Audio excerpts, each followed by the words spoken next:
Eh bien, salut les héros, nouvelle vidéo. Aujourd'hui, on se retrouve pour parler de Spider-Man encore une fois. Mais cette fois-ci, on va pas parler de Spider-Man No Way Home, mais on va parler du film d'animation Spider-Man Across the Spider-Verse. Donc Spider-Man Across the Spider-Verse, c'est la suite directe de Spider-Man Into the Spider-Verse.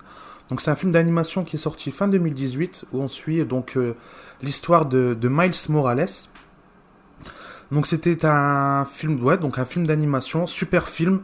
L'animation, elle était exceptionnelle, elle était incroyable, époustouflante. Le dessin, rien à dire. Les Spider-Man qui sont présentés dans ce film, c'est des Spider-Man très intéressants. On a eu un paquet de vilains aussi dans ce film-là qui ont été très bien présentés, très bien animés. On a les enjeux de chaque personnage aussi. Donc c'était un super film. Moi j'ai bien aimé, j'ai franchement aimé. Je pense que ce film-là, il me semble qu'il avait fait un carton au box-office et c'est un carton qui est mérité. Donc voilà, donc aujourd'hui on va parler, donc là on est le lundi 6, on a eu un premier trailer entre guillemets, ils appellent ça un first look. Donc on a eu ça, un premier trailer qui est sorti donc dans la nuit de samedi à dimanche, il me semble, ouais c'est ça.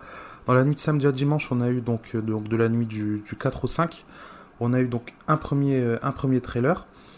Donc avant de venir donc sur le film Across the Spider-Verse, je vais refaire un petit récapitulatif donc des personnages qu'on a déjà pu avoir dans Into the Spider-Verse. Donc dans Into the Spider-Verse, on a donc le Spider-Man donc de Miles Morales, on a Spider-Gwen, on a donc Peter Parker et Peter B. Parker. Donc Peter Parker, c'est le Spider-Man donc de la même terre que Miles Morales. Et le Peter B. Parker, c'est, on peut dire entre guillemets, c'est le Spider-Man de la Terre 616. Donc ce serait plus ou moins une version adulte, très adulte même, donc de la version du Spider-Man de Sam Raimi. Donc c'est le Spider-Man de Tobey Maguire dans le futur. Après on a donc le Spider-Man noir, donc qui s'inspire des films, des polars américains des années 30. Après on a Penny Parker avec son robot, donc ça c'est plus ou moins un Spider-Man qui vient du Japon. Et le dernier Spider-Man qu'on a eu, donc c'est Spider-Ham. Donc en fait c'est un petit cochon c'était un petit cochon qui s'est fait piquer par une araignée radioactive. Et ensuite en méchant, donc on a eu le Kaïd qui est le méchant principal. Donc on a Kingpin. Lui son objectif dans ce film ça a été donc de pouvoir ouvrir des portails.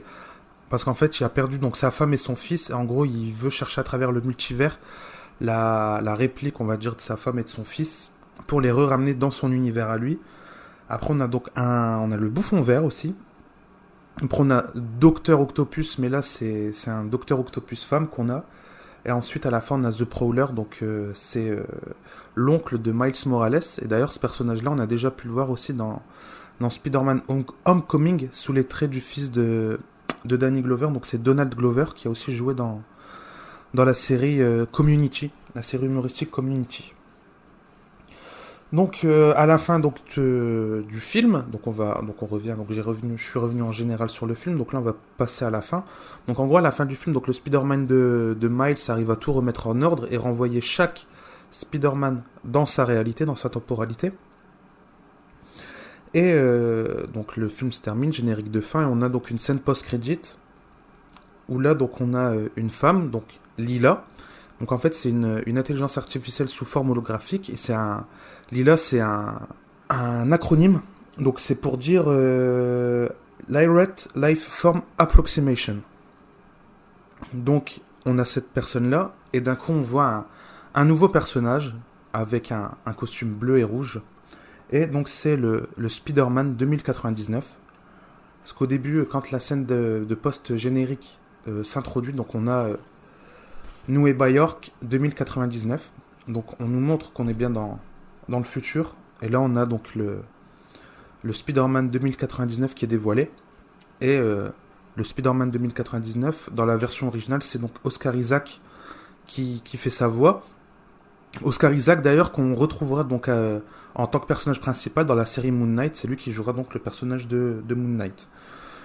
Donc le Spider-Man 2099 s'appelle donc Miguel O'Hara.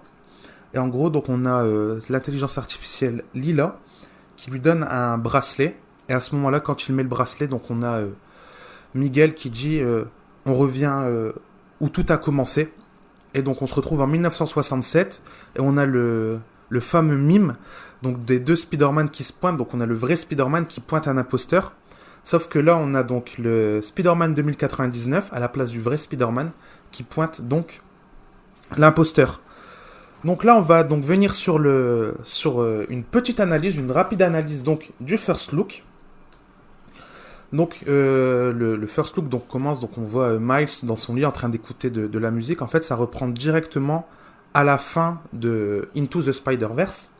Puis on a Gwen, on voit Gwen arriver à travers un portail qui le contacte, donc elle lui demande, ça fait longtemps qu'on s'est pas vu, tout ça. Et elle lui demande si ça l'intéresserait d'aller faire un tour. Et lui, il lui répond que, bah Miles, moi je suis puni. Elle lui dit, Miles est puni, mais est-ce que Spider-Man est puni ? Et à ce moment-là, on voit donc Miles se jeter dans un portail. Et on le voit donc traverser des dizaines et des dizaines de portails. Jusqu'à un moment, on a un changement graphique. Donc apparemment, chaque univers, chaque terre qui sera explorée dans ce film aura sa propre touche graphique, aura sa propre patte graphique. Donc, quand on voit le premier changement graphique, donc on voit Miles se balancer jusqu'au moment où est-ce qu'il se fait vraiment attaquer, entre guillemets, je dis le mot attaquer entre guillemets, par Miguel O'Hara.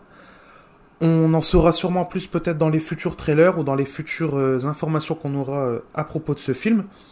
Et on a donc un moment où on voit donc le bracelet que Miguel a eu de la part de Lila donc dans la scène post-crédit de Into the Spider-Verse avec un chiffre. Et je pense pour moi que le numéro qu'il aura donc sur chaque bracelet, enfin sur son bracelet, chaque numéro qui apparaîtra, ça l'enverra sûrement dans une autre dimension. Parce qu'en fait, le bracelet vient de la société technologique du Caïd. Et on sait que le Caïd, dans le premier film, a travaillé donc, sur une technologie qui lui permettait de se déplacer à travers les univers. Donc est-ce que ce bracelet serait une version portative de cette technologie ? Sûrement, je pense. Donc voilà, et donc on traverse donc un second portail où là on se retrouve dans un univers futuriste et c'est là qu'on voit vraiment le détail du bracelet. Et donc le trailer se termine de cette manière où on voit donc Miguel attraper Miles et le balancer. Et là donc on a une annonce de la date, donc pour octobre 2022. On a une information qui est encore plus intéressante. On sait que le film Spider-Man Across the Spider-Verse se fera donc en 2 parties. Donc on aura la partie 1 en octobre 2022 et apparemment la partie 2 de ce film-là sortira en 2023. On n'a pas encore de date précise pour la partie 2, mais on sait que la partie 2 sortira donc en 2023. Qu'est-ce qu'on peut aussi retenir de ce trailer ? C'est qu'on a eu un changement de costume donc sur les personnages donc de Miles.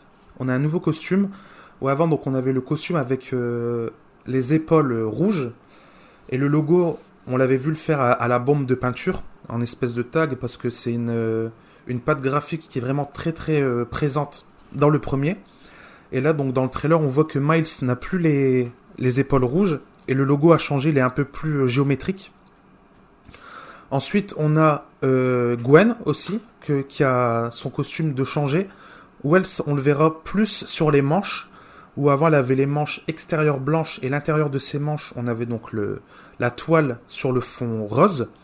Sauf que là on voit donc que le motif rose avec la toile recouvrira complètement ses avant-bras.